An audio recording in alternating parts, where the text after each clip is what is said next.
Hello viewers, welcome back to my channel. आप सब लोग कैसे हैं। आज यूडीआर किचन में बनने जा रही है टमाटर की चटनी बनाने के लिए मैंने आधा किलो टमाटर, 2 अदद स्लाइस प्याज, अदरक, लहसुन, हरी मिर्च और 2 नींबू लिए हैं। अब एक कढ़ाई में मैंने 1 टेबलस्पून घी डाला है। जब घी गर्म हो जाए तो इसमें 10 से 12 कटी हुई लहसुन की कलियां और 1 इंच अदरक का टुकड़ा कटा हुआ डालकर इसे लाइट सा ब्राउन कर लें। ये ऐसी चटनी बनेगी, आपका पेट तो भर जाएगा मगर मन नहीं भरेगा। आप दाल सब्ज़ी को भूल जाएंगे, बस इसी चटनी को बनाकर खाएंगे। जब अदरक लहसुन से खुशबू आने लगे तो इसमें 2 कटे हुए स्लाइस प्याज डाल दें।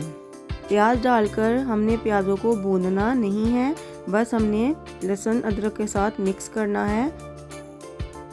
ये चटनी खाने में थोड़ी डिफरेंट बनेगी मगर खाने में लाजवाब है।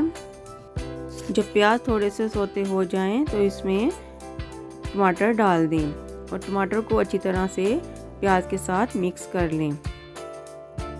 अगर आपका दाल सब्ज़ी बनाने को दिल ना करे तो आप ये चटनी बनाकर खा सकते हैं।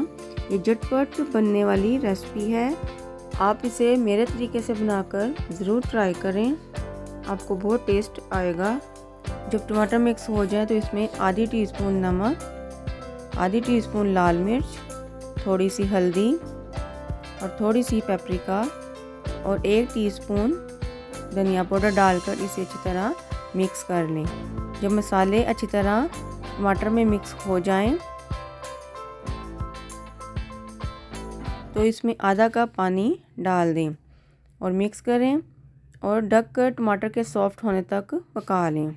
जब टमाटर सॉफ्ट हो जाएं तो मैंने इसे मैशर की मदद से मैश किया है। इसे अच्छी तरह से मैश करना है। जब टमाटर अच्छी तरह से मैश हो जाएं तो इसमें 1 पैकेट चिकन पाउडर का डालकर इसे भी मिक्स कर लें।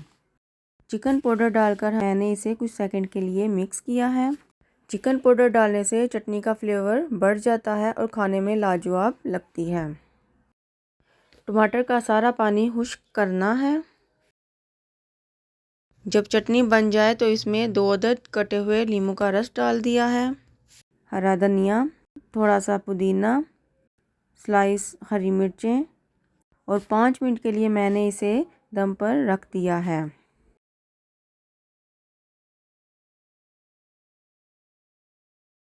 पाँच मिनट बाद हमारी मज़ेदार टमाटर की चटनी तैयार है। अब मैं इसे सर्व करती हूँ। देखिए कितना प्यारा कलर आया है।